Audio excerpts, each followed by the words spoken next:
आपका अथक प्रयास और मेहनत, जुनून और लगन का परिणाम ये है कि आपका बड़ा बेटा नीट क्वालीफाई करके एमबीबीएस कर रहा है और जी। इस बार आपकी बेटी श्रेष्ठा गुप्ता भी नीट एग्ज़ाम क्वालीफाई करके अच्छे अंकों से नाम रोशन किया है। तो ऐसे में आप अन्य बच्चों को क्या संदेश देना चाहते हैं? एक शिक्षक होने के नाते मैंने अपने विद्यालय में जो गरीब वर्ग के बच्चे हैं, होनहार हैं, मैं 2013 में यहाँ बिस्वा ग्राम सभा में एतमादपुर में विद्यालय में नियुक्त हूँ। मैंने अपने नियुक्ति काल से ही जो गरीब बच्चे हैं उनको आर्थिक मदद करके मेरा हर संभव प्रयास रहता है कि वे अपने मुकाम को हासिल करें जिस क्षेत्र में जाना चाहते हैं। बच्चों को मैंने देखा कि मेरे बच्चे चाहते हैं कि मैंने पूछा कि आगे क्या करना है। बेसिक शिक्षा के बाद उन्होंने कहा कि पापा हमें डॉक्टर बनना है। तो वैश्य परिवार से बिलोंग करता हूं, तो इसलिए व्यवसाय भी है, बड़ा व्यवसाय है। परिवार के लोगों के बीच संयुक्त परिवार है, उसका बहुत बड़ा बेनिफिट भी है, लेकिन शिक्षा में उसकी हानि भी होती है। मैं इसको कहने में गुरेज नहीं करता। संयुक्त परिवार में जो बच्चा परिवार में रहता है, उससे कितना भी टैलेंटेड बेटा हो या बेटी हो, उसे परिवार के लोग कामों में लगाए रहते हैं।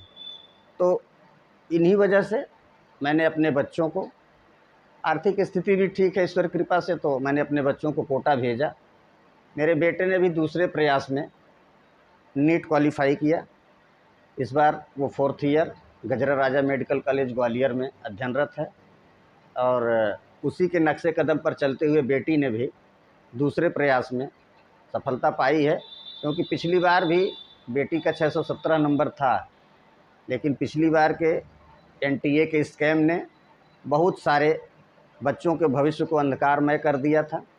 और इस बार अब तक की नीट की 37-38 साल की परीक्षाओं में, जैसा कि कोचिंग संस्थानों के संस्थाध्यक्षों ने बताया कि ये अब तक का सब, इसके पहले 2016 का पेपर सबसे टफ था, लेकिन नीट के इतिहास में, मेडिकल के छात्र के बच्चों के कंपटीशन प्रतियोगी परीक्षाओं के इतिहास में यह सबसे कठिन परीक्षा थी, जिसमें बहुत सारे बच्चे होपलेस हो गए। लेकिन परिवार का सहयोग और शिक्षकों का मार्गदर्शन और बच्चों का धैर्य काम आया, और मेरे दोनों बच्चे सही उम्र में दूसरे प्रयास में सफल हो गए। इसके लिए मैं अपने पूर्वजों को, शिक्षा दे रहे शिक्षाविदों को और अपने इष्ट मित्रों को बहुत धन्यवाद देता हूं कि जिनके अथक प्रयास से, बच्चों के अथक प्रयास से और इष्ट मित्रों के आशीर्वाद से बच्चे मेरे उस मुकाम को हासिल किए। मैंने अपना आर्थिक रूप से 100% बच्चों को दिया, और बच्चों ने भी अपना 100% हमें कम उम्र में वापस कर दिया। ये मेरे लिए बहुत गर्व की बात है। दूसरी चीज़ ये है, जैसे कुछ बच्चे होते हैं और उनको सही गाइडेंस मिल नहीं पाता है।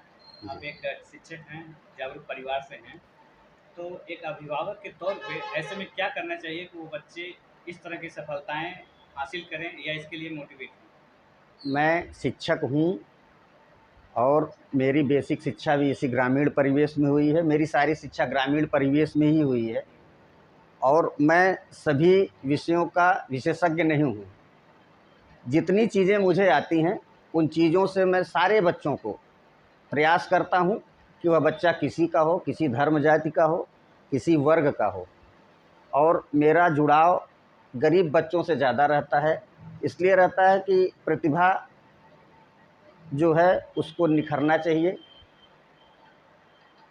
मैं उन बच्चों को प्रोत्साहित करता हूँ। छोटे छोटे जो कोचिंग क्लास हैं, मैं कहता हूँ कि उसे अटेंड करो आप। कुछ बच्चों को मैं प्रतियोगी किताबें भी ला के देता हूँ।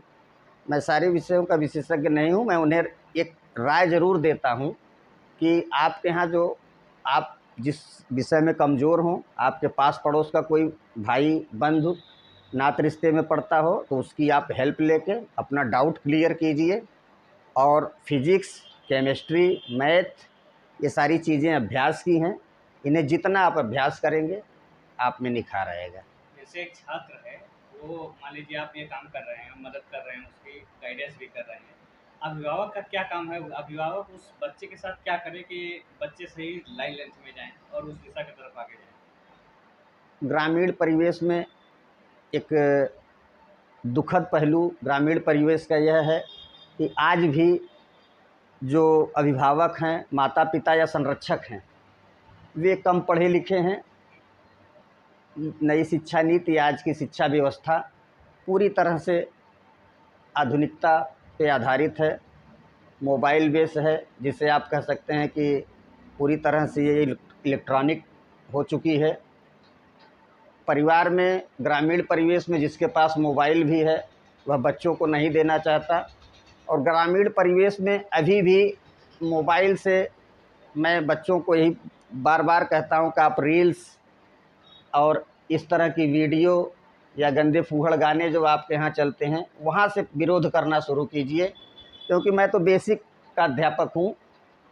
राष्ट्रीय पर्व जब 15 अगस्त 26 जनवरी आता है, बच्चों से किसी कार्यक्रम के लिए मैं कहता हूँ तो बच्चे सबसे पहले भोजपुरी गाने पे डांस करने को कहते हैं, और वो भी वैसे भोजपुरी गाने जिसे आप सार्वजनिक स्थानों पर सुन नहीं सकते हैं। तो मैं पहले उन्हें तो डांटता हूँ, फिर वहीं एक समूह में पुचकारता भी हूँ, फिर उनको उसकी हानियाँ बताता हूँ, समझाता हूँ कि आप राष्ट्रभक्ति गीतों पे गाइए, देशभक्ति गीतों पे गाइए, धार्मिक गानों पे आप कल्चरल प्रोग्राम कीजिए। और बहुत हद तक मैंने अपने विद्यालय में उस पर नियंत्रण रखा है। जब भी 15 अगस्त 26 जनवरी होती है तो मैं राष्ट्र की भावना से ओतप्रोत और संस्कार युक्त शिक्षा के साथ साथ बच्चों को ऐसा ही बताता हूँ कि जैसा आप खाएंगे